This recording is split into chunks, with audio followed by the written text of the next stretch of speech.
Hello and welcome back to the Bird's Eye View podcast. We are here on Friday, December 5th to go over the year that was for Canadian baseball. I'm your host, Zach Worden, joined as always by Jori Negin-Shecter, and we are thrilled to be joined once again by Scott Crawford, the Director of Operations at the Canadian Baseball Hall of Fame. Scott, thanks for taking the time to do this and welcome back. I believe this is appearance number 4 for you, maybe? You're right up there on the list of our guests for the most appearances, so...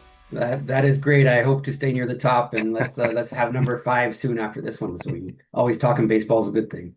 Amazing. Well, we always love having you on. It's always great to kind of dive into all things Canadian baseball, and especially this year where there was, so many different storylines from across the majors, across the minors, just a lot of really great stories in among, the Canadians in the game. So I think we can kind of start with, of course, the Tip O'Neill Award handed out yesterday to Josh Naylor, noted Seattle Mariners, just kind of landed that big contract there.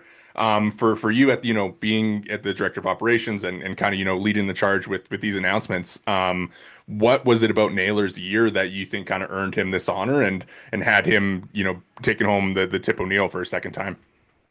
Yeah, I mean, you look at his all-around great season. I mean, he hit 295, hit 20 homers. The most surprising thing is he stole 30 bases, and he had lots of RBIs, and he was clutch in the playoffs, and he helped lead Seattle to the playoffs. Obviously, we all saw him in the playoffs against the Jays.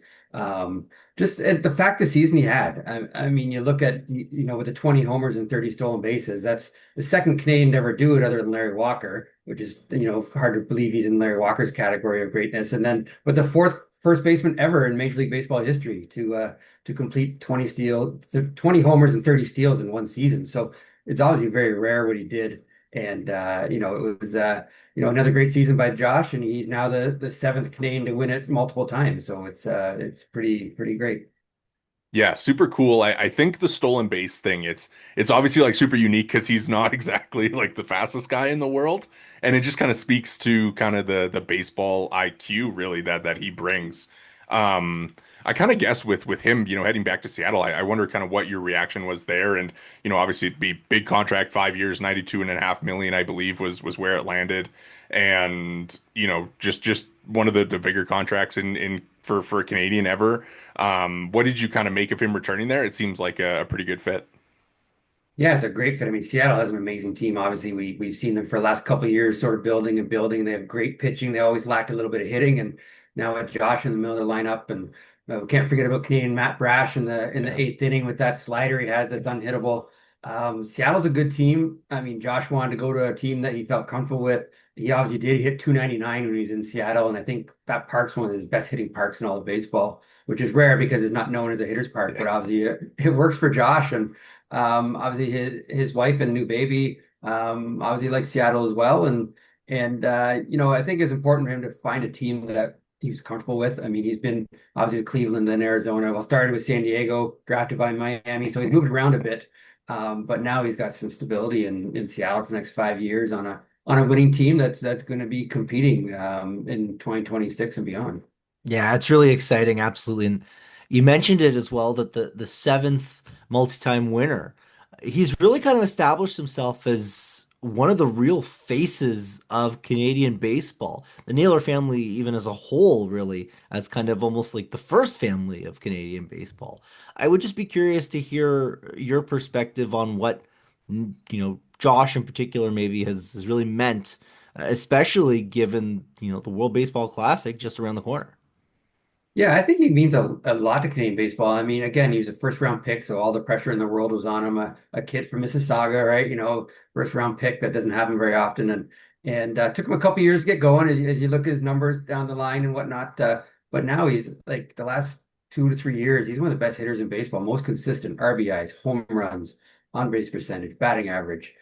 He plays a decent first base. Now he worked in steals into his game again. Like he had 50 steals in his career, and then he added 30 this year. So just a sneaky aspect of him, and he's a very smart player. You hear that from his other teammates. He's great in the clubhouse, and one of the neat things is he's having fun. Like it's a game, right? And you see a lot of players not having a lot of fun some of the times, but he's always having fun, which is the way it's supposed to be played. You're paid to win. It's Major League Baseball, no doubt about it. but it's also a game and you're supposed to have some fun at it too. Obviously, very, very well deserved honor for him taking this home. It's just a great season. But I think the kind of the group at the top that were kind of in contention to win it. It was Josh, it was Nick Pivetta, Vlad, Cade Smith, like a lot of like guys who had really, really excellent years. Kind of from your side of things, how did you what did you make of kind of like that group of four kind of trying to battle it out to take home the Tip O'Neill this year?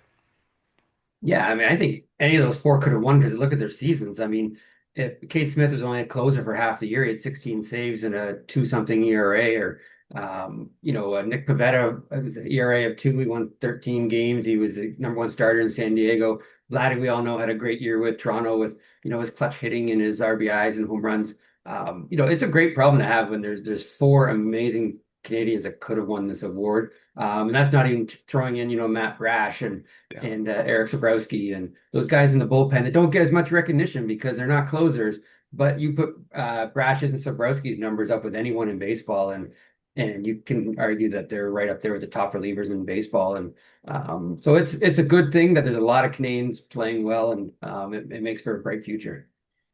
Obviously, the depth, I think, of the level of talent that Canada's produced, I think has really kind of elevated over the last couple of years. I'd be curious, as someone that obviously is so in tune with this, just historically, if you can kind of place this group of Canadians. Obviously, there's been MVPs in the past, Justin Morneau, Joey Votto, but even still, it does feel a little bit different where it's kind of like there's a real core of talented Canadians kind of everywhere in baseball.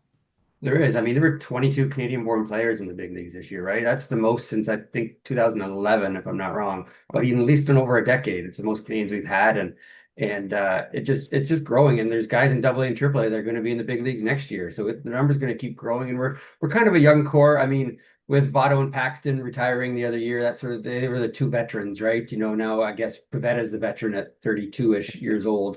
But there's so many guys in their low to mid 20s, and it just brings a bright future. I mean, we talked about the Naylor brothers. We talked about Sabrowski and Brash, and you got Tyler O'Neill, who's always that guy. If he could just stay healthy for a year, he's got unbelievable potential.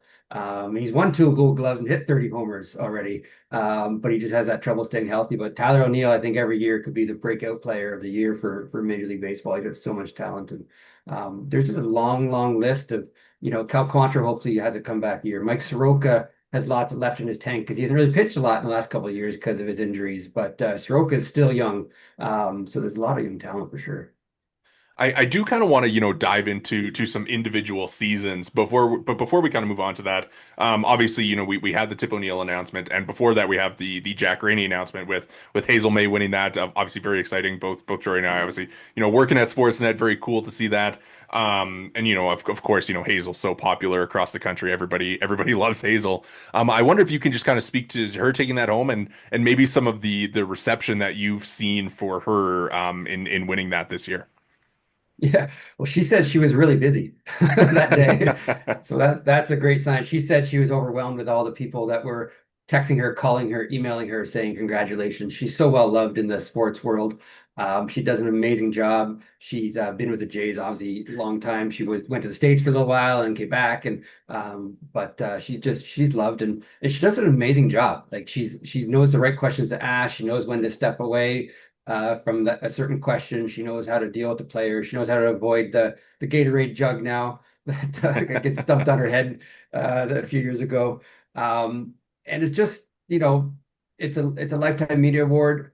She's been doing it for a while. Dave Perkins won it the year before. We've given it to Dan Shulman and Buck Martinez. And back in the day, Tom and Jerry have both won it, Yeah. the famous Jays broadcasters in the 80s and 90s. So, I mean, it's so well deserved for Hazel. And she was overwhelmed. She's just so down to earth. She's like, why me? Like, what did I do? What have I done? And then you say, Hazel, you've done it all and you've done an amazing job at it. So it was great. I mean, Sportsnet did a great interview with her, one-on-one interview. She was on breakfast television to promote the award and congratulate her with some of her past coworkers on that show. So it was really, really nice to see people that really cared about it and really helped promote her and the Jack Rainey Award. Yeah, yeah, it'll be awesome. I'm sure her speech at the induction ceremony next year will be, one of the better ones that you'll have. So very exciting for her. I guess we can kind of move on to some of the individual seasons. Maybe the maybe not quite an individual season, but the story of baseball in Canada this year, of course the Toronto Blue Jays going back to the World Series and almost winning it. I guess for you and the Hall of Fame, what was kind of the experience like seeing them go all the way and kind of generating all this interest for the sport in the country? Yeah, it was fantastic. I mean, everyone's, back in spring training was like, well, we don't know. How are the Jays going to do this year, right? We all know they finished in last place in 2024. None of us were happy. None of us were excited. The kids weren't wearing Jays t-shirts. They weren't talking about the Blue Jays. And then spring training happened. It went okay. And the season started and it went okay. And then all of a sudden, sometime May, June, they just kicked off and just went crazy with wins and playing. And they talked about the clubhouse really started to click. Some hitters got key hits. Bichette and Clement talk about that. And it just brought the excitement back into baseball, right? I mean, it was, again, like as the summer grew at the Hall of Fame here, more and more people were coming in. More and more people were excited to talk with the Blue Jays. They were wearing a Blue Jay t-shirt. They were wearing a Blue Jay hat. Kids were wanting to buy t-shirts and hats of the Blue Jays and wear them to school in June and then in September. So that's really the key when you see that 10-year-old kid that's in love with the game and whether they love Bichette, Clement, Barger, Kirk, doesn't matter. I mean, they love the Blue Jays. And I think that really showed this summer when the kids started talking about baseball again and getting excited to wear Blue Jay gear and asking their parents to buy Blue Jay gear and come to the Baseball Hall of Fame. Is there one maybe moment, maybe story from this summer where you could kind of feel the excitement really kind of gaining steam and really just, at the Hall of Fame, even kind of as a whatever the word you want to use, kind of a secondary due to the Jays winning, obviously. Like, is there a moment that comes to mind for things really starting to kind of heat up? Yeah, it's tough to say a key moment. I mean, it sort of grew because I mean, again, the Jays were, good in April and May, but not great. And then they just started playing well. Something clicked, whether it was a new hitting coach and Dave's theory on hitting that changed some of the players' swing pass and swinging. I think it's just something that grew. I mean, because it's basically the same hitters as 2024, right? When you look up and down the lineup, I mean, two huge additions where Springer had a comeback year, arguably the third best hitter in all of baseball if you go OPS plus, right? I mean, behind Ohtani and Judge, he was number three. So, and then Bichette came back too, right? I mean, Bichette's 2024 is a write-off. That's not him. He's a 295 career hitter in 6 of his 7 years. Average defender, great hitter. Guy you want top of your order. So I think just as Bichette kept playing well, Springer kept playing well. People are like, oh, this is great. It's like two new players we've had this year that we didn't have in last year, and they just, it just grew over the summer as the wins kept piling up and the players kept going well. You just kept waiting for, maybe George will slip back down, or maybe Bichette will, after not playing last year, might have, a setback due to not playing basically for a year, but they just kept going all summer long, and it was awesome to see. Another, super significant storyline for Canada and the Blue Jays, of course, is Vladimir Guerrero Jr. and his extension at the beginning of the year. Two-time Tip O'Neill Award winner, him having like such a big postseason too. What was kind of the excitement around Vlad and what did you kind of see from him once he kind of announced that extension? Because I know, along with the announcement, of course, comes, the kind of campaign where, they're going around, this is home for Vlad. Canada is home. He's from here. This is kind of where he is supposed to be. What did you kind of make of that and see from him over the course of the year?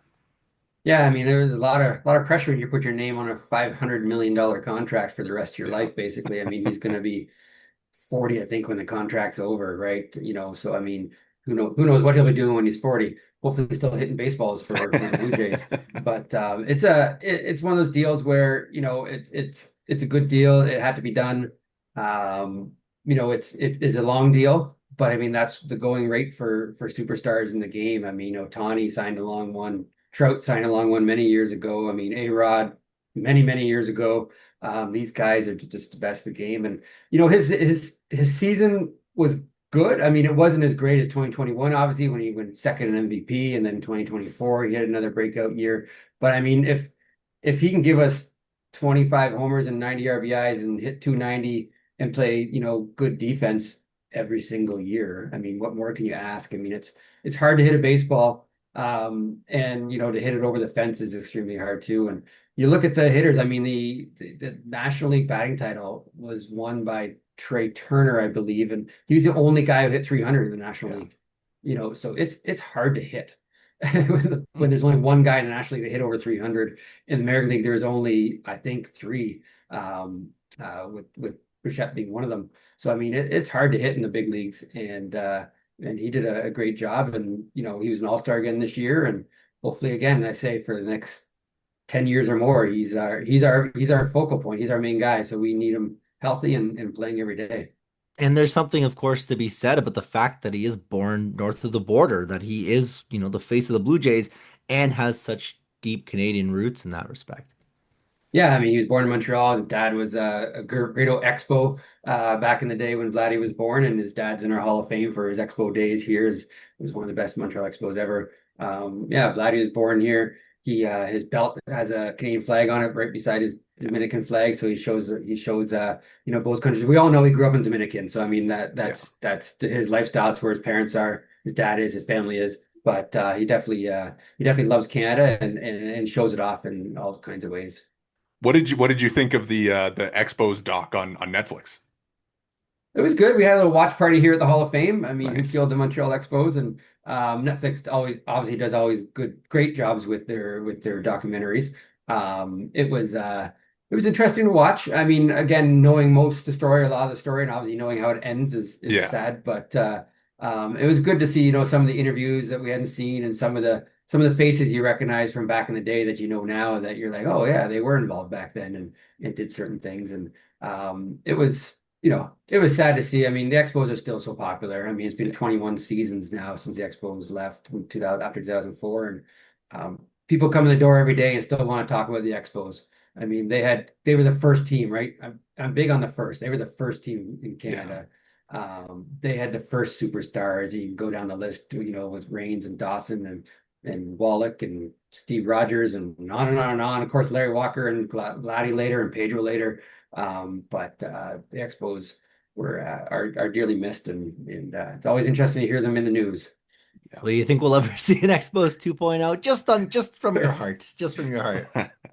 My heart says I sure hope so. More baseball in Canada, the better. But I mean, I think it's a long ways off. When they talk expansion or movement, there's always three or four cities in the States sort of said first, and then the Expos is sort of, or Montreal is sort of tossed in there as, which is good. I mean, if Montreal's still being talked about, that's definitely a Yeah. good aspect. You start to worry when you don't hear the word Montreal anymore. But yeah, I think it will be a while.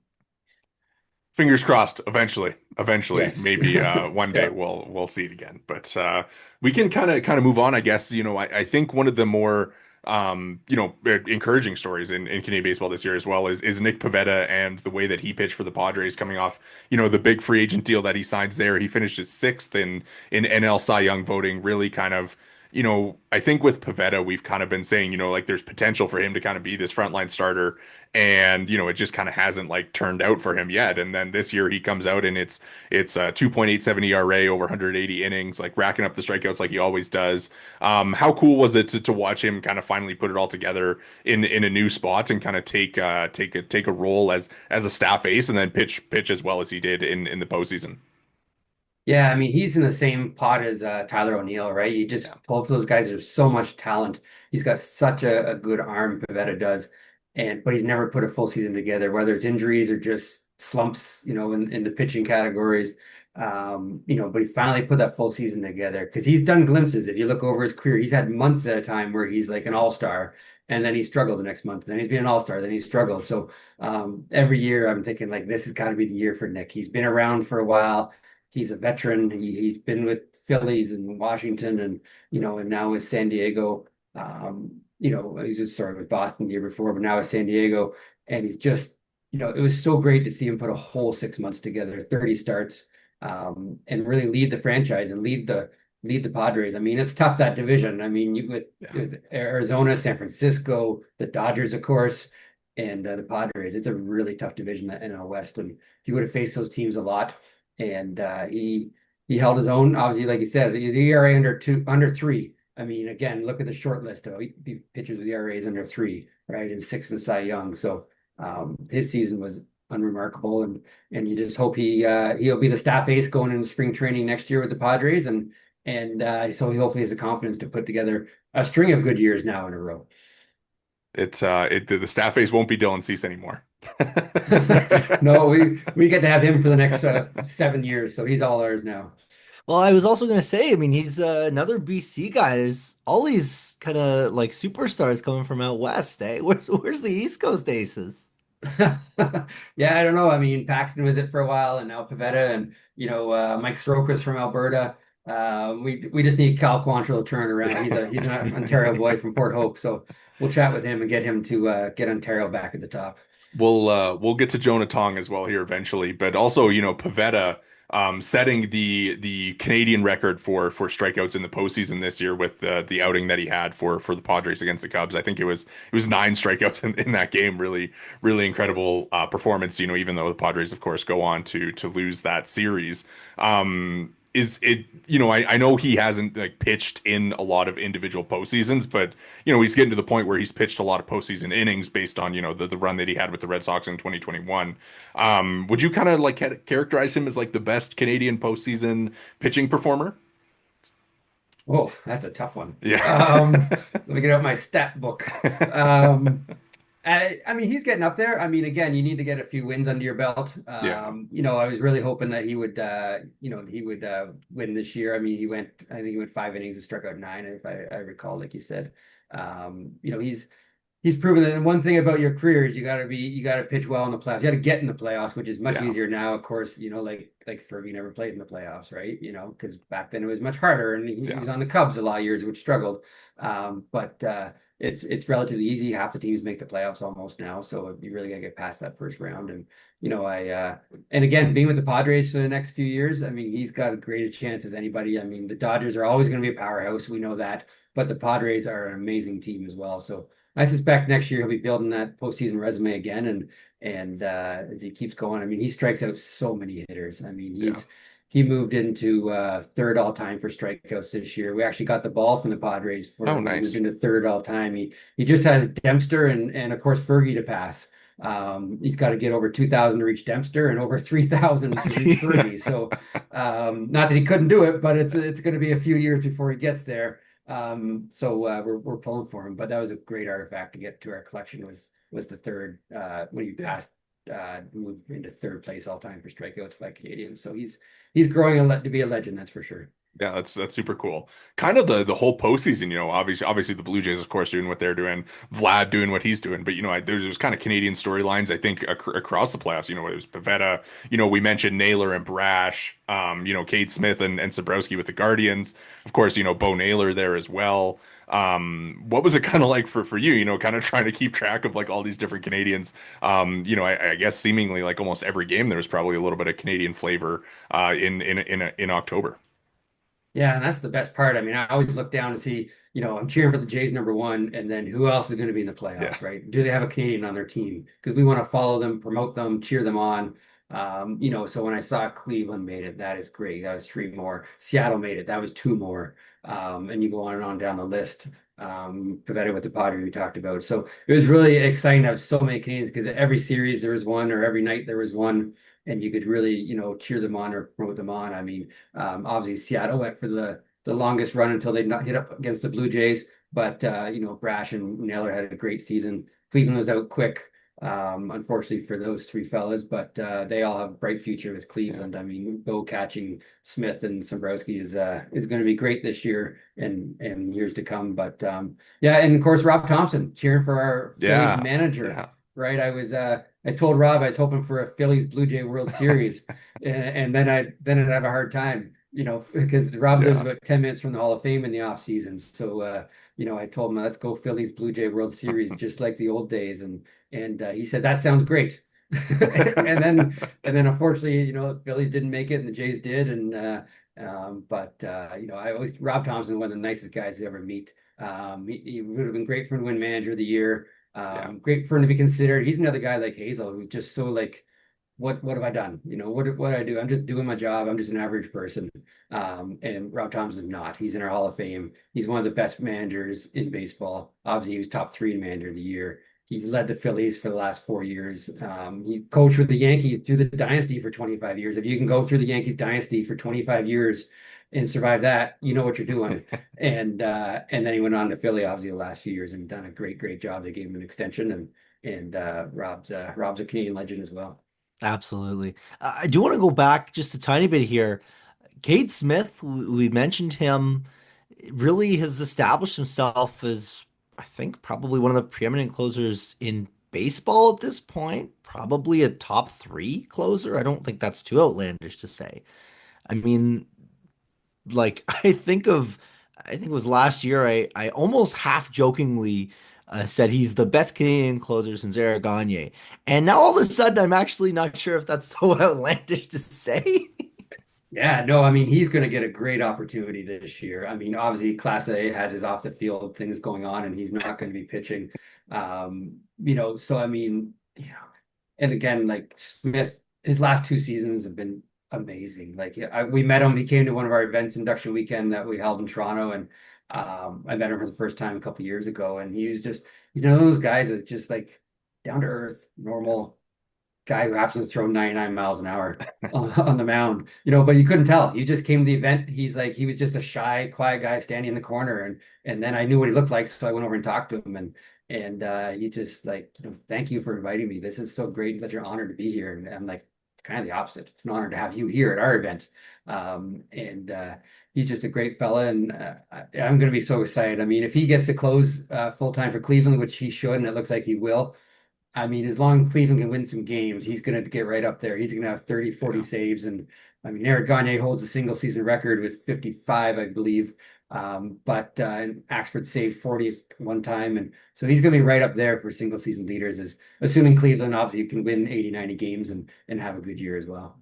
Yeah, it's incredible for a guy who, to throw, he throws his fastball, I think 70% of the time, and he just absolutely dominates. So it's really incredible the way that he's kind of come onto the scene. I think both of the past years he's led all relievers in Fangraphs WAR. So really cool stuff there. He's kind of, like in this younger group of guys where I think we kind of saw like that next generation really start to kind of, make their big league debuts this year. I think that was a huge, there's a huge group of Canadians that cracked the big leagues this year. Jonah Tong, Denzel Clark, Owen Casey, Tristan Peters, Liam Hicks. Some really spectacular like minor league seasons from those guys, but really cool to see them break through and play in the majors. What was it, seeing so many of like these young, talented, potential guys with really, high potential make their debuts? How was that for you? And how cool was it just over the course of the year to kind of like have, this consistent storyline of different guys making it to the big leagues? Yeah, I mean, there were five guys that made the show this year, right? And some, we've had, there's usually one or two guys every single year if you look back Yeah, in history, but five guys this year, Ontario guys, Jonah Tong. I mean, he's got the crazy, unique windup and high release point. He looks like a bright future. He looks like he's just a kid, but he's got quite a bright future. And we were able to grab his last start in Double A. We were able to grab the hat he wore nice. for the museum collection. So that's going The to be a special thing down the line. the Rumble Ponies.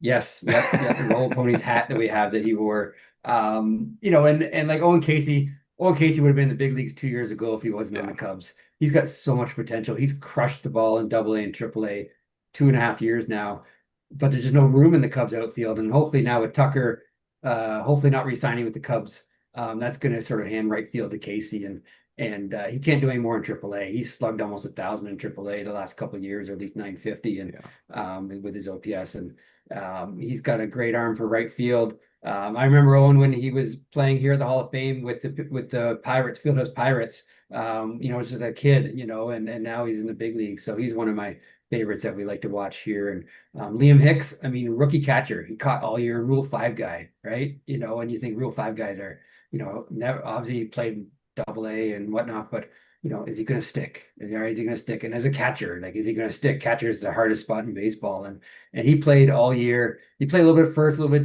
DH, but mostly obviously catcher. And he stuck all year as Miami. Did a great job. His on base was like I think 340 or 350 for the year. And I mean, what more can you ask for from a rookie catcher? I thought he would have got some rookie of the year votes, Yeah. but he didn't. But I mean, just he was there all year, and Denzel Clark. I wish he didn't get hurt. Denzel Yeah. Clark would have been. He was just starting to hit. Like he struggled with the bat the first few weeks. His defense, as we know, he won play of the week 3, I think 3 weeks in a row. He's actually donating those spikes to us Oh to wow. that he went over the wall or Really? halfway Wow, over the that's wall. Yeah, That's awesome. cool. Yeah. so we're gonna get those spikes to the museum collection, which is pretty cool. And he was just starting to hit when he got hurt there. And I would just love to see him play, another 60, 70 games this year to see what he could do. Because I mean, he's all about his defense, but obviously your bat has to go with it too. And so I'm excited. He'll be starting center fielder and for the Athletics next year, and it's just great. And who's the fifth guy we're missing here? Talked Tristan about. Peters, he was Oh, the other Tristan one. Yeah. Peters. Yes. Yeah. And cool thing about Tristan is the Tampa Bay sent us his helmet from his debut. Nice. So that was Very pretty cool. cool. Again, we collect a few things from each player when they make it to the big leagues, and he only had a cup of coffee. I think 7 games in the big Yeah. leagues. He's a defensive specialist again, but I mean now he's been up. He's had a taste of the show, and Tampa Bay is always liking the young kids, and they don't do veterans too often, so they definitely have the young kids in mind, and that should score well for Tristan. I mean, if he can have a good spring training, again, we know his defense is there. He's major league quality defense. If that bat comes around in spring training, he'll have a spot on the big league roster, and then we don't know who's next, right? I mean, there's all kinds of guys that could be next, and it's an exciting time of year for Canadian baseball. Anybody from that group in particular that you really are excited about? Not even from a potential perspective, but just because you just think there's such a cool story or anything like that? I think on Casey, he's just got so much potential. I mean, and just the story that he's sort of been stuck in AA and AAA. If he was on Yeah. a team without three all-stars in the outfield, he would have been up in the big leagues in 2024, and then having a starting job in 2025, I think. So I'm glad, again, I hope he gets that shot. I hope he has a healthy spring training, and he's just got so much power. I mean, Yeah. his swing is just lights out, and I think being a rookie in the big leagues is definitely going to be hard. But if the Cubs give him a shot and give him, 400 to 500 at bats, I wouldn't be surprised if he's right in the rookie of the year conversation. 'Cause he's going Yeah. to hit 25 homers and drive in 70 or 80, and play good defense and get on base. Because again, people are going to be afraid of his power, and so he'll have some good on base too. I want to ask you about Jonah Tong because like just an incredible season. I believe he was, Baseball America's minor league pitcher of the year. He was MLB Pipeline's minor league pitcher of the year. He struck out 179 batters in 113 innings, had a sub 2 ERA across multiple levels. Have you seen like a Canadian pitching prospect be that dominant in a single season on their way to the majors? No, I mean the only one I think was maybe close was Jeff Francis, who won Yeah. the Baseball America minor league pitcher of the year back in 2002, I think, and then he made his debut in '04. But I don't. It wasn't as dominant over all these levels as Jonah was, and um, it was just ridiculous. I mean, he would have had 200 strikeouts in the minors if he wasn't called up to the big leagues for the last month. Yeah. And it's just he's one of those guys that again I've never met him, but again he would have played here at the Hall of Fame when he was playing for the Toronto Mets, his youth Yeah. organization growing up, and I wish I had met him. I would like to see what his windup was like when he was 16s. But he's got a lot of pressure on his shoulders because he's playing in New York. Yeah. But again, New York has these young crop of pitchers right now. They got 3 or 4 guys that can sort of share the pressure, Yeah. which will help because again he's 22-ish. He's just a kid, and again I think he's one of those ones that sort of we all knew about him, but obviously this year was his breakout year in the minors, and he's obviously going to get he's going to get handed a starting role next April, and he's going to be allowed to run with it. I mean, he had a few bumps in the road this year, Yeah. but he showed a lot of potential and a lot of poise, and he's just another guy who has fun. Like you see his interviews, and he's Yeah. always having fun, right? I mean, again, he's serious when he's pitching because you got to be. You're in the big leagues, but interviews with the fans and the media, he knows it's a kid's game and to have a bit of fun as well. The Canadian Cannon, I believe he was dubbed in Binghamton. So I mean, I don't know how much I love the nickname, but I guess kind of fun to have the Canadian flavor in there. Also on Denzel Clark, I mean, you mentioned the cleats from the catch. The catch was given MLB's electric play of the year, or however they kind of want to market it. But what was your reaction to seeing that play? Because I think for me, it was like that may be the greatest catch I've ever seen. Yeah, I mean, just think about the timing you need for it, right? And I Yeah, think he even said he got off to a crazy. slow start, right? Or he took a misstep or something. Like but then he said he just tracked it and he just went and got it. Like he just went and got it. What? But like and it wasn't like sometimes they go back to the wall, they put their hand on the wall and they jump straight up and they come down the ball. We've all seen Pilar and Varshall do it Yeah. and other players on other teams, but he was going like full out jump, body over half over the wall, reaching for it. He did a catch in Toronto similar to that one Yeah. that he did in with the Athletics at home. Um, it was just one of those catches where you're like, it just takes so much split timing, seconds timing to get it down pat and just to know when to jump. He wasn't familiar with the field because he's only been up in the big leagues a very short time. So, if he played all season, he would have said, I know, because all the warning tracks are, could be off slightly and they know how many steps they take before they're going to hit the wall type thing. But it was basically a new field to him. And he still did it. And it was just like ease. And you're like, wait a minute, that's a difficult play to time that right. All kinds of players jump the wall and try to catch it, and they're not even close. But he brought it back, and he was way over that wall. I think, if you were to take the entire population of Earth, like there's maybe two or three people that could make that play. And obviously he's one of them. So just incredible. I think it's a catch I'll remember for the rest of my life, obviously. So Yeah. really cool. This episode of the Bird's Eye View podcast is brought to you by BioSteel. Use code Bird's Eye View at checkout for 20% off your order at biosteel.ca. Again, that's code Bird's Eye View at checkout for 20% off your order. For all your high performance hydration needs, visit biosteel.ca. Thank you again to BioSteel for sponsoring today's episode. Part of the reason that all of these debuts are so exciting this year and all of this talent kind of arriving at the majors is of course that the World Baseball Classic is coming up in March next year, where Canada will head down to Puerto Rico for their group play. For you, I mean, how excited are you for the World Baseball Classic, and what are you kind of most looking forward to, or who are you most looking forward to seeing suit up for Canada during the event?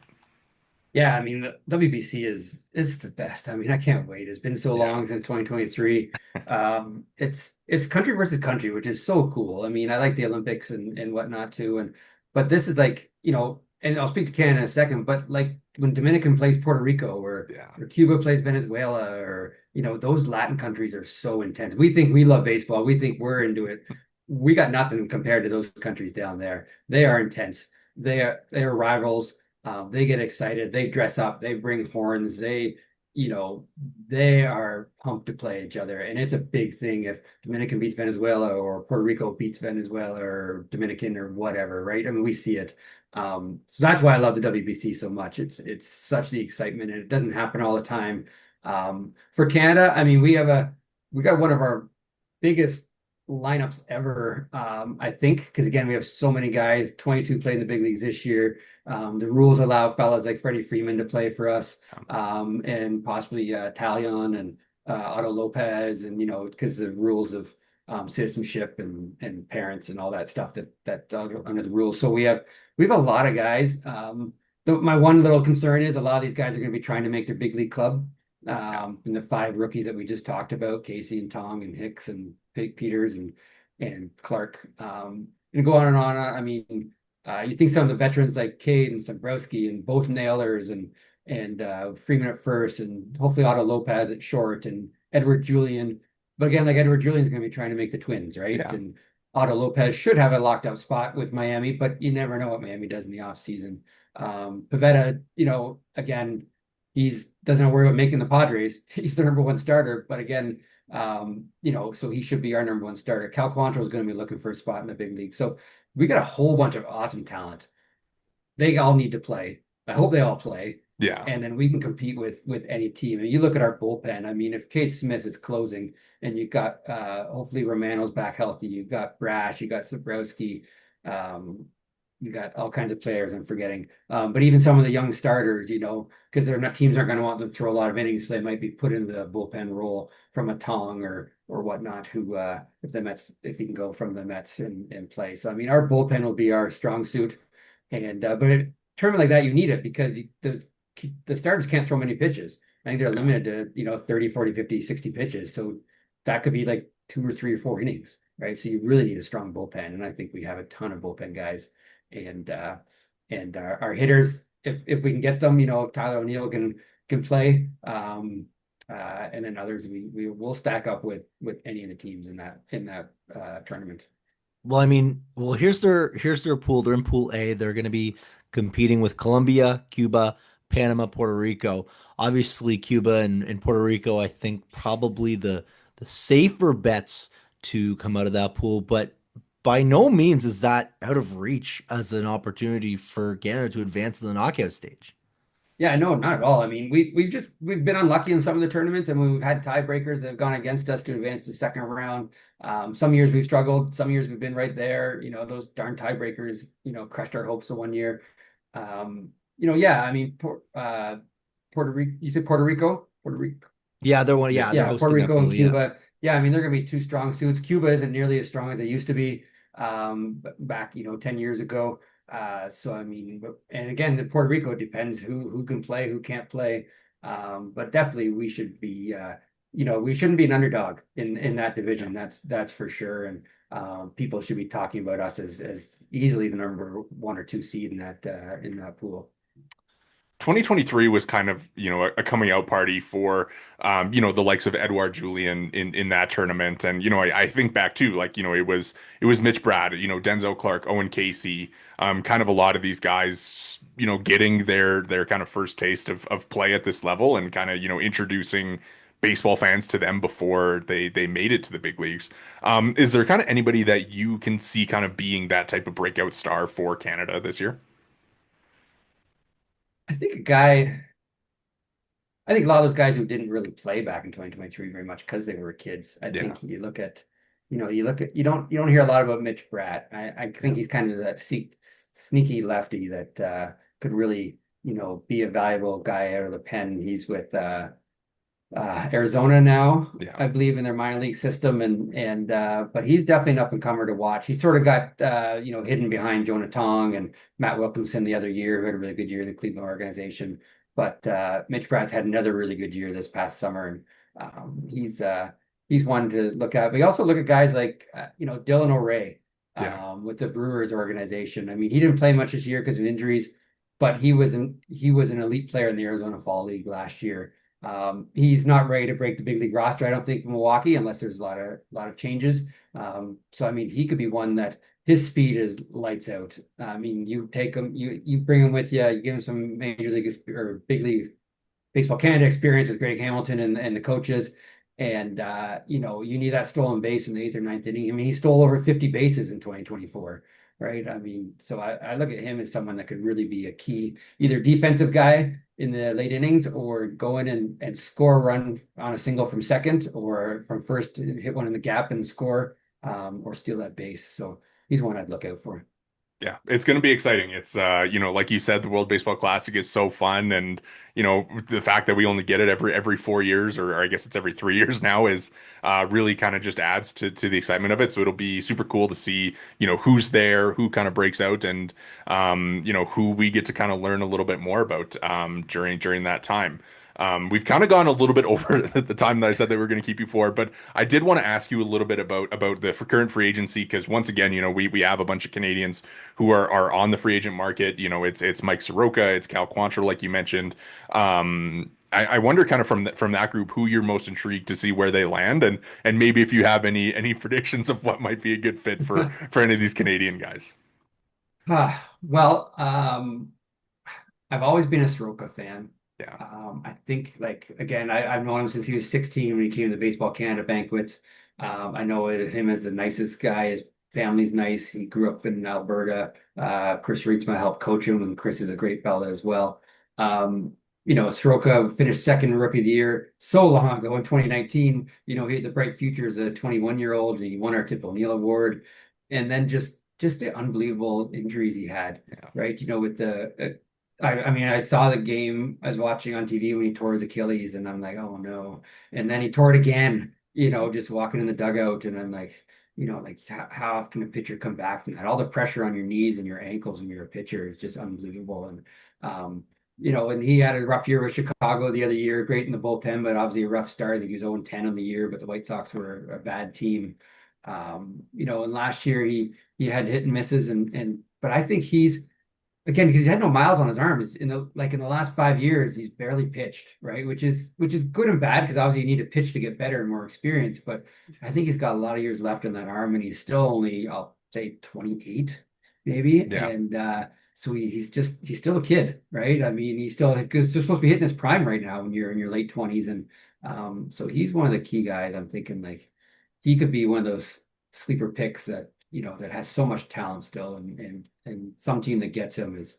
I just hope they give him another shot. Washington gave him a shot last year. I hope another team gives him a shot. Is in the rotation is key for him because again he's young and he can throw some innings.